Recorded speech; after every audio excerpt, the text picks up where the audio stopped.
बोलिए गोपाल कृष्ण भगवान की जय। आज का आनंद की जय। कन्हैया 6 महीना का हो गए, उनका नामकरण किया हुआ है। नामकरण करने के लिए गर्गाचारी को बुलाया गया। गर्गाचारी जी थे यदुवंशियों के पुरोहित और नंद बाबा के पुरोहित थे शांडिल्य ऋषि। अतएव अपनी पुरोहित से नहीं उनका नामकरण कराया।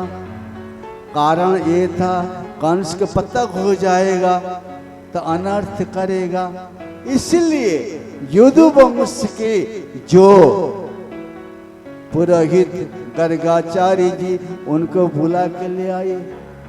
गर्गाचार्य जी आ गए। जसोदा, ओ जसोदा, उनने बुलाने लगे। जसमती माई उनको कहने लगे, बाबा जी चुपके से आ जाइए, नामकरण करना गए, बाहर नहीं, चलिए गौशाला में चुपके से करेंगे, किसी का पता ना चले। गौशाला सफा कर दिया, चौका लगा दिया, बाबा जी को आसन दे दिया। गर्गाचार्य जी उनसे पूछे, कौन सा नक्षत्र बताओ? भादो महीना कृष्ण पक्ष अष्टमी तिथि रोहिणी नक्षत्र उन्हें देखा और खड़ी लेके उनने गणित निकाला। अरे इसका नाम कृष्णा होगा। कृषि भूवाचक शब्द नंच निवृत्ति कारक। इनके शरण में जो जाएंगे उनका निवृत्ति की मार्ग हो जाएगा। निवृत्ति मार्ग देने वाले जो हैं वही कृष्णा गए। और ये बड़े जो हैं जिनको आकर्षण के द्वारा आकर्षित करके एक माँ के गर्भ से खींच के लाया हुआ है और रोहिणी के गर्भ में स्थापन किया हुआ है। आकर्षण के कारण इनके नाम पड़ेगा संकर्षण। और राम जिन्होंने जगतवासी का मनोरंजन करने वाले हैं वही है राम, जो शेष अवतार थे। इनके नाम बलराम रखा, संकर्षण रखा और छोटे के नाम रखा कृष्णा। अब नामकरण होने के बाद सभी लोग आनंदित हो गए और माता जी बोल रही थी, बाबा जी, जसोदा माई, बाबा जी दोपहर हो गया, यहाँ पर भोजन बनाओ पाओ। तो बाबा जी गर्गाचारी जी कहने लगे, मैं किसी के हाथ का बनी हुई भोजन नहीं खाता हूं, मैं स्वयं पाकी हूं। कैसी तपस्वी देखिए। बोले क्यों आप सबके हाथ नहीं खाएंगे? बोले अरे राम राम, लोगों का हाथ अच्छा नहीं है। एक जगह में सत्संग हो रहा था। सत्संग में बाबा जी कहने लगे, मुझे बहुत प्यास लगा है, पानी पीना है, पानी ले आओ, लेकिन एक शर्त है। जब बाबा जी पानी पिएंगे, पानी पीने के लिए ग्लास जल मंगाया तो बहुत सारे अच्छे अच्छे जो लोग थे उठ पड़े, जिनके हाथ में अंगूठी है, हीरा जहरत जड़ा हुआ गए, जल लाने के लिए तैयार हो गए। तो बाबा जी कहते हैं, ठहरो ठहरो ठहरो, एक शर्त है, जिनके हाथ अच्छे हैं वही जाओ, जल ले आओ, मुझे पिलाओ। तो हाथ अच्छे कहते ही बहुत सारे धनवान लोग उठ खड़े हुए। हाथ में घड़ी बांधा हुआ था, अंगूठी लगा हुआ था, अरे माई लोगों के हाथ में रंगोली लगा हुआ था, तरह तरह के किसी किसी का यहाँ से, किसी किसी का यहाँ से, सारे रंगोली भरपूर। ठहरो ठहरो ठहरो, क्या ना हाथ जिनके अच्छे हैं, आप ये मत समझना हाथ बिल्कुल सफेद दग और रंगोली से जगमगा रहे हैं, ये नहीं। तब सब लोग थम गए, बाबा जी प्यास लगा गए, जल पिएंगे तो कौन जाए? तो आप लोग हाथ बताओ। एक माई आई, वो नहीं उठ रही थी, बाबा जी उनको बुलाया, तुम तो आओ। तुम्हारे हाथ देखें, उनके हाथ से बिल्कुल काली भरा हुआ था। सवेरे उठ के उन्हें हाड़ी मांजते, हंडी। तबा का पीछे देखा ना कितनी काली राम, और हंडी के पीछे देखा ना कितनी काली राम। जो मस्जिदी हैं, झाड़ू लगाती हैं, सास ससुर का सेवा करती हैं, और गौ माता का गोबर फिर उठाती हैं, चौका लगाती हैं, और गौ माता के लिए घास काटती हैं। वही माई को बुलाया उनने, तुम जाओ जल ले आओ। फिर वो जल ला के बाबा जी के हाथ में दे दिया। बाबा जी कितनी मीठा। हमारे संतों का भजन है, ओ हाथ हीरा मोती से शोभा नहीं है हाथ की, जो हाथ प्रभु का बंधन किया करे। वही हाथ जो प्रभु का बंधन किया करे, जाप करे, ध्यान करे, गीता पढ़े, फूल लगाए, झाड़ लगाए, गौ सेवा करे, पिता माता का सेवा करे, पति देव का सेवा करे, और हाथ से बैठ के प्रेम से भगवान के लिए माला फेरे। ओम नमो भगवते वासुदेवाय, ओम नमो भगवते वासुदेवाय। आज जसोदा माई के घर बाबा जी ने आदेश दिया, जाओ तैयार करो। बाबा जी भोग बनाया, खीर बनाया, बना के भोग लगाए। बाबा जी का इष्ट देव थे आदि नारायण। ओम नमो नारायण, ओम नमो नारायण, ओम नमो नारायण, ओम नमो नारायण। बाबा जी पदार्थ समय बोल के जा रहे थे, जसोदा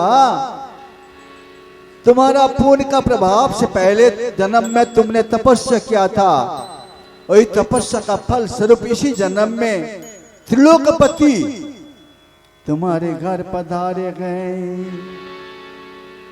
प्रेम से उनका सेवा करना, तुम्हारा उद्धार हो जाएगा।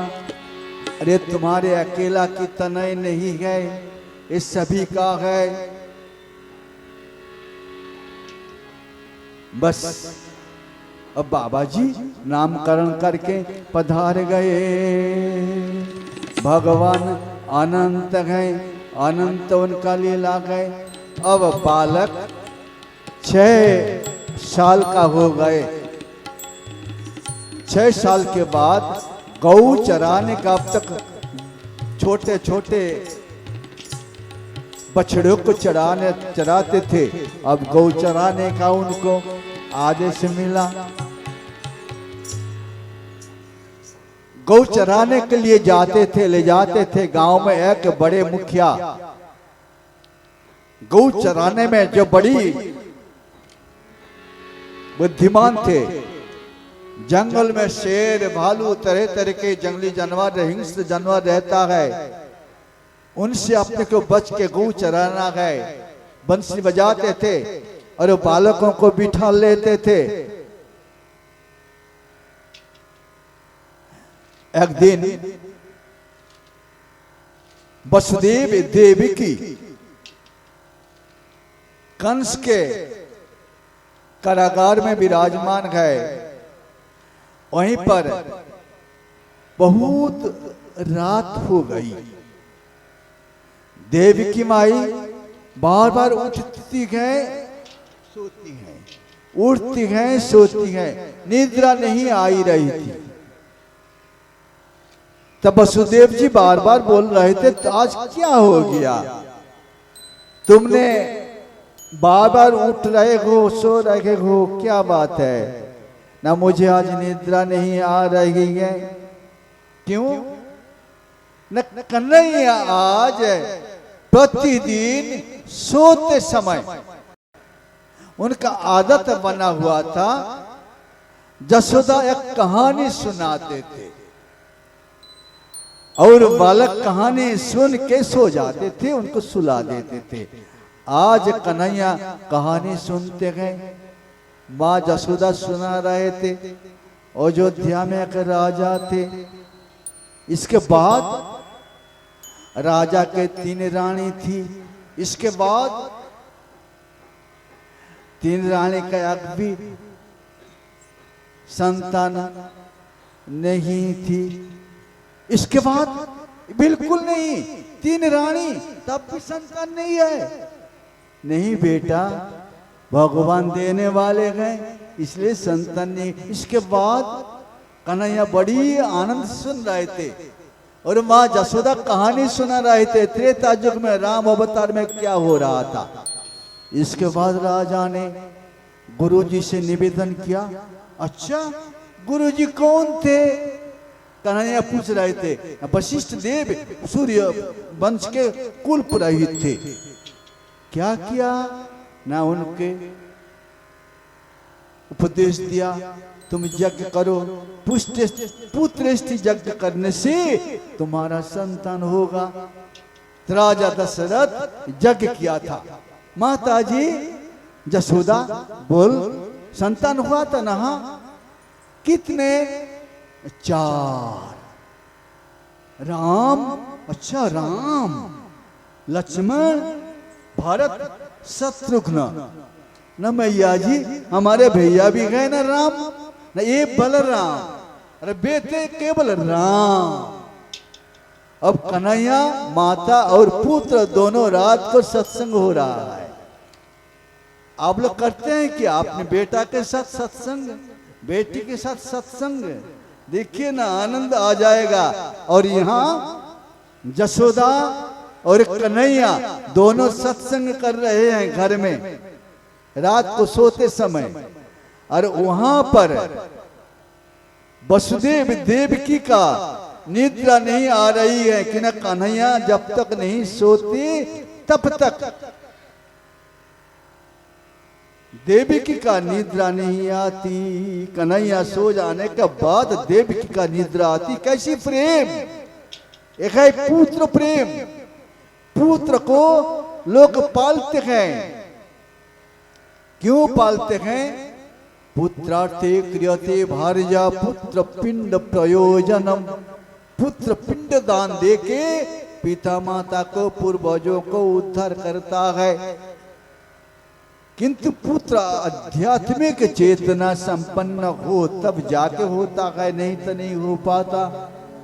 अतएव हे मातृमंडली, आपको पुत्र हो या कन्या हो, भगवान के प्रति प्रेरित करना ही आपका कर्तव्य में से एक प्रधान है। और पुत्र दुराचारी हो जाए तो क्या होता है?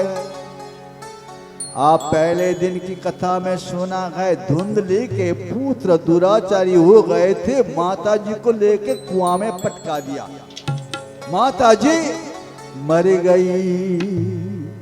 इस प्रकार माताजी का नरक देने में समर्थ हो जाता है पुत्र कुपुत्र हो। बस अब आप कथा सुन रहे हैं, कन्हैया बड़े हो गए, 6 साल उनका उम्र हो गया। उपानंद नाम के एक दादाजी थे। दादाजी जंगल में ले जाते थे। गांव के गोपियों ने अपने बालकों को भेज देते थे तो उनके साथ, हे दादाजी आप इन बच्चों को ले जाओ, आराम से लौट के ले आना, जंगल में जंतु जानवर है उनसे बचाना। जमुना जी के किनारे किनारे गौ चराते थे खुले जगह में। रूपानंद दादा बंसी बजाते थे, बच्चे लोग उनको चारों तरफ बैठ जाते थे और कहानी सुनाते थे। सुंदर सुंदर कहानी सुनाते थे। कहानी सुनने में बच्चे लोग बड़ी चतुर होता गए। कहानी उपानंद दादा आज तुलसी जी का विवाह है, तुलसी माता का विवाह है। बोलिए गोपा तुलसी माता जी की जय। कार्तिक महीना है, तरह तरह के अनुष्ठान है। आज से पंचक रास पंचक व्रत का भी लोग पूजा पाठ ध्यान कीर्तन भजन सब करते रहते हैं। कन्हैया बंसी सुन के उपानंद दादा के पास से निवेदन किया, दादाजी मुझे भी बंसी बजाना सिखा दो। उपानंद दादा कहने लगे, तुम छोटे हो अभी बंसी बजाना नहीं सीख पाओगे, बड़े हो जाओ सीख लेना, सिखा देंगे। कन्हैया जी को पसंद नहीं आते ही उसने खुद ही चला, छोटे छोटे ग्वाल वालों को साथ में ले लिया। यमुना जी के किनारे जा रहा था। थोड़ी दूर जाने के बाद एक देखा बांस का झुरमुट है। बांस के झुरमुट में देखा देवताओं ने पहले से ही एक बंसी रख छोड़े थे। एक गांठ विहीन बांस का पाप जिनमें 7 छिद्र हैं। आपके पास भी एक बंसी है जिसको भगवान ने बना दिया है। आपका रीढ़ भी वही बंसी है। रीढ़ में योगाचारी लोगों ने 7 केंद्र बताया। मूलाधार, स्वादिष्ठान, मणिपुर, अनाघात, विशुद्धिया, चक्र, सहस्त्र। जब लोग बंसी बजाते हैं 3-3 6 छिद्र में अंगुली के द्वारा संचालन करते हैं। सारे गामा पाधा निशा, सप्त स्वर से बंसी बजाते गए। कन्हैया ने बंसी खींच लिया और किनारे किनारे उसको बजाने लगे। हरि ओम।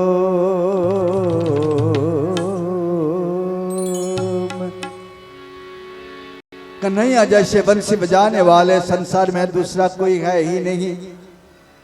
पाषाणम तरलम पशुनां कबलम स्थिर कालंदी यथा जलचरम।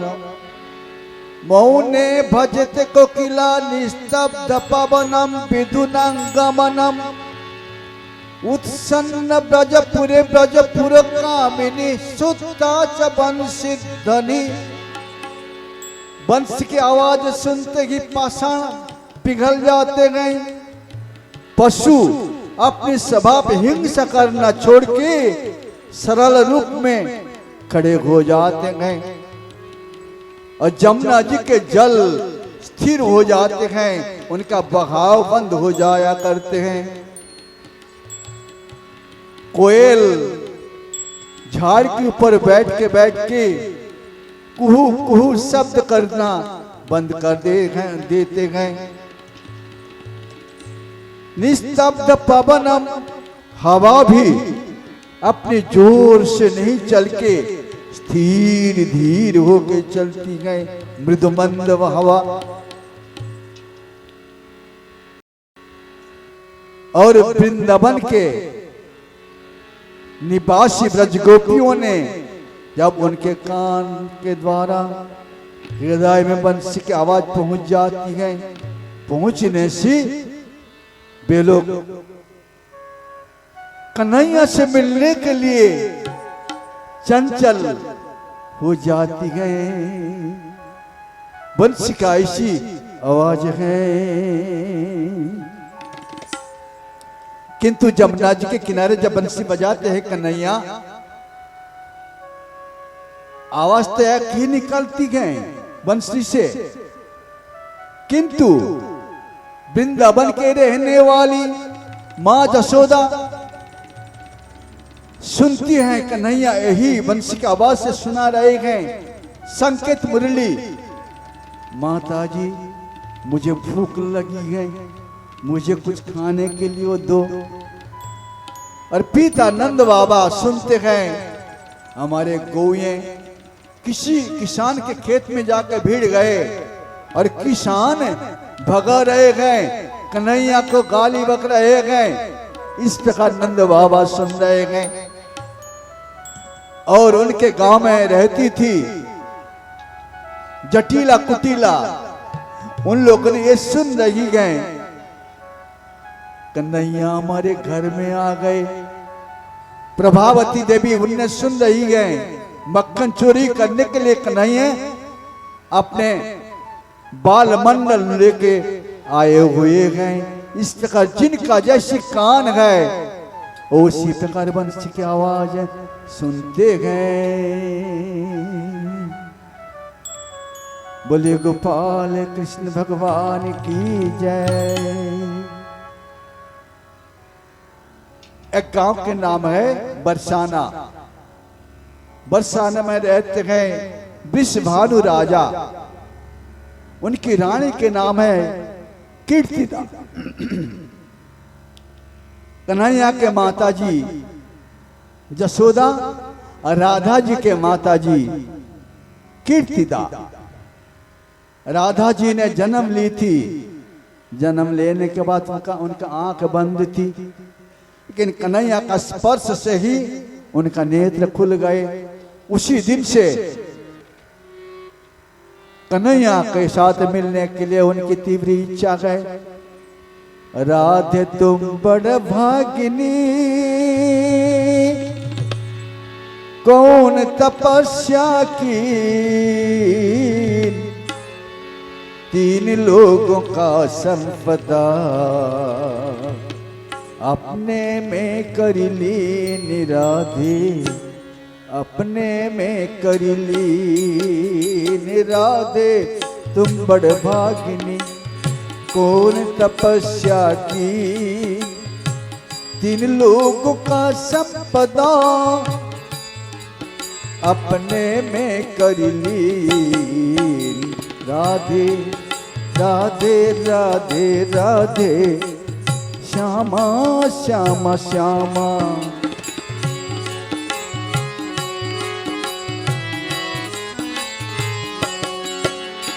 राधे राधे राधे, श्यामा श्यामा श्यामा। गोपाल कृष्ण जय। अब वृषभानु राजा ने अपनी कन्या के लिए एक ऐसी महल बनाया जिस महल में कोई पुरुष नहीं जा सकते। तुलसी जी का स्थापना किया, तुलसी मंदिर बना दिया, उसमें केवल राधा जी और उनके साथ उनकी सहेलियां सारे आई और पूजा करती हैं, किससे दूसरा पुरुष वहां पर नहीं पहुंच पाते। कन्हैया ने एक दिन राधा जी के पास 8 सखियां थी, ललिता, विशाखा, चित्रा, सुदेविका, इंदुरेखा प्रभृति। तो एक दिन कन्हैया जी ने विशाखा से मिले, मिलके कहते हैं राधा जी मुझसे मिलने के लिए बड़ी आतुरीन हैं, मुझे उनके साथ मिलना है, उपाय बता दीजिए। विशाखा ने जल्दी जल्दी गई, अपनी साड़ी ले आई, कन्हैया को पहना दी, जिससे कोई नहीं पहचान सके ये कन्हैया है। और अपने भीतर स्त्री लोगों के भीतर ही वो लेके वृषभानु राज के राजबाड़े में प्रवेश कर गई। और प्रवेश करके जहां पर राधा जी का तुलसी पूजन है, वहीं पर जाके पहुंच गए और राधा कृष्ण जी का मिलन हो रहा था। राधा जी ने उनको बड़े प्यार से बता रहे थे,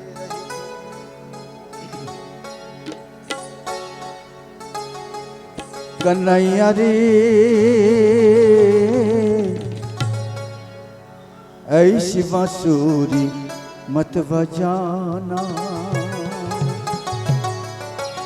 कन्हैया तुमने ऐसी बंसी बजाते हो, तुम्हारी बंसी का आवाज सुनते ही गोपियों का अवस्था तुम नहीं सहज समझ पाओगे। क्या कहूं कन्हैया रे ऐसी बांसुरी मत बजाना। कन्हैया रे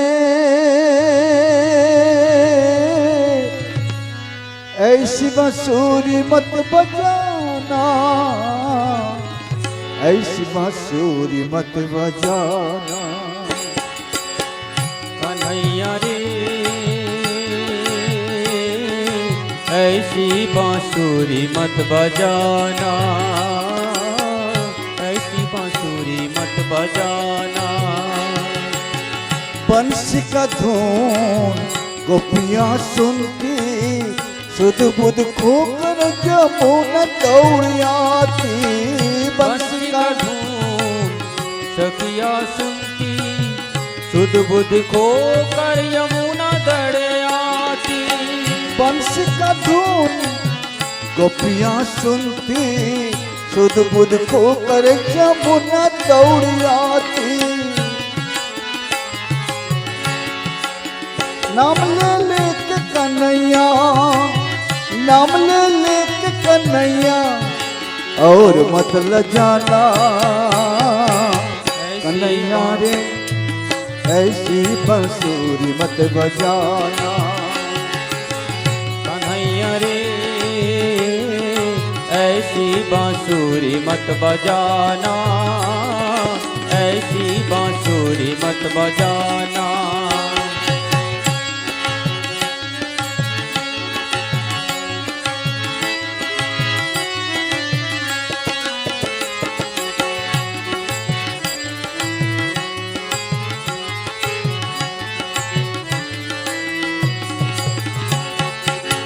आंखों के दोने में रूप सुधा पीती, हृदय की झूला में उनको झूलाती। आंखों के दोने में रूप सुधा पीती, हृदय के झूला में उनको झूलाती। आंखों के दोने में, आंखों के दोने में रूप सुधा पीती, हृदय की झूला में उनको झूलाती। दर्शन देख कन्हैया, दर्शन देख कन्हैया रूप सुधा पिलाना। कन्हैया रे ऐसी बांसुरी मत बजाना, ऐसी बांसुरी मत बजाना। कन्हैया रे ऐसी बांसुरी मत बजाना, ऐसी बांसुरी मत बजाना।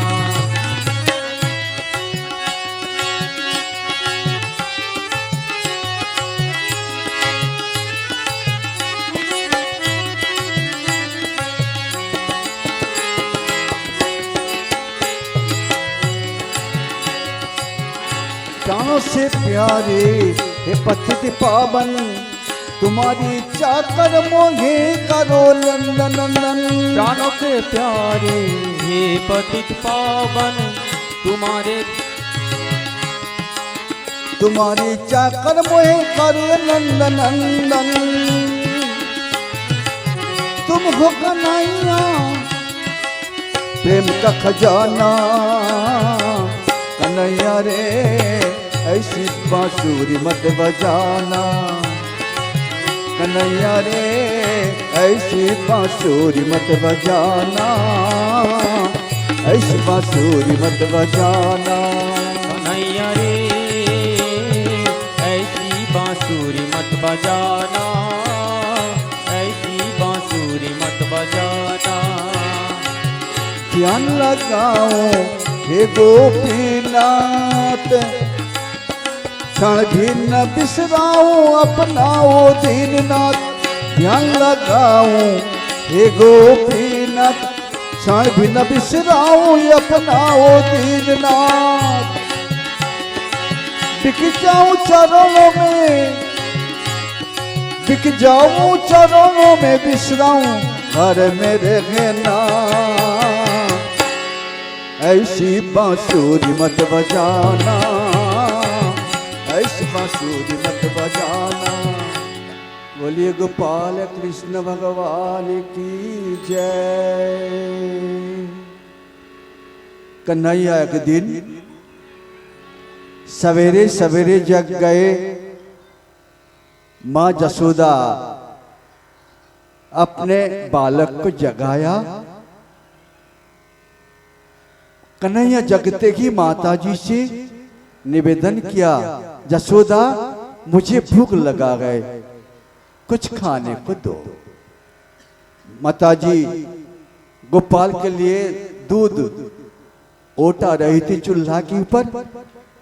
उफान आते ही माताजी गोपाल जी को नीचे बैठाल के दौड़ गई। अब गोपाल के मन में ये बना, जिनके लिए दूध ओटा रही हो वही तो दूध पी रहा है। तुमने मुझे भूखा छोड़ के चली गई दूध बचाने के लिए। तो कन्हैया जल्दी जल्दी चली गई। दूसरे कमरा में जाके घर के कोने में लकड़ी लकूटी रखा हुआ था, उसको उठा लिया। उठा के माताजी का रखा हुआ दूध दही का जो मटका है उसको फोड़ डाला और फोड़ के किवाड़ के कोने में छिप गए। तो माताजी जब दूध चूल्हा से उतर के आई, देखा गोपाल नहीं है। कहाँ गए, कहाँ गए? ढूंढने लगे। बाहर जाके ढूंढ रहे थे, पुकार रहे थे, अरे जसोदा पुकार रहे थे, जसोदा पुकार रहे थे, ललिता ओ ललिता, अरे विशाखा तुम्हारे घर कन्हैया गया है क्या? उन लोगों ने घर से आवाज दिया, इतनी सवेरे क्यों आएगा वो? तुम तो घर में देखो, कन्हैया तुम्हारे घर में गए, बाहर नहीं है, घर में ढूंढो।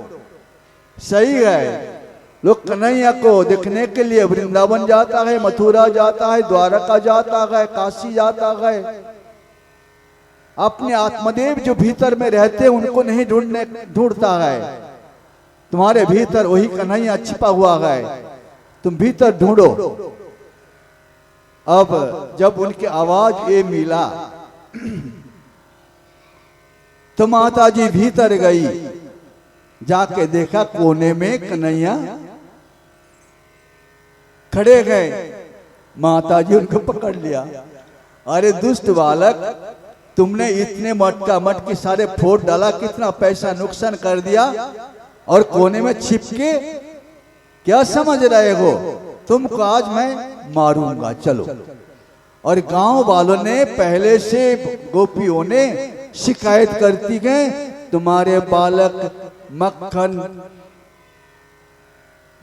दही सारे चोरी करके खाता है और बंदरों का बढ़ता है।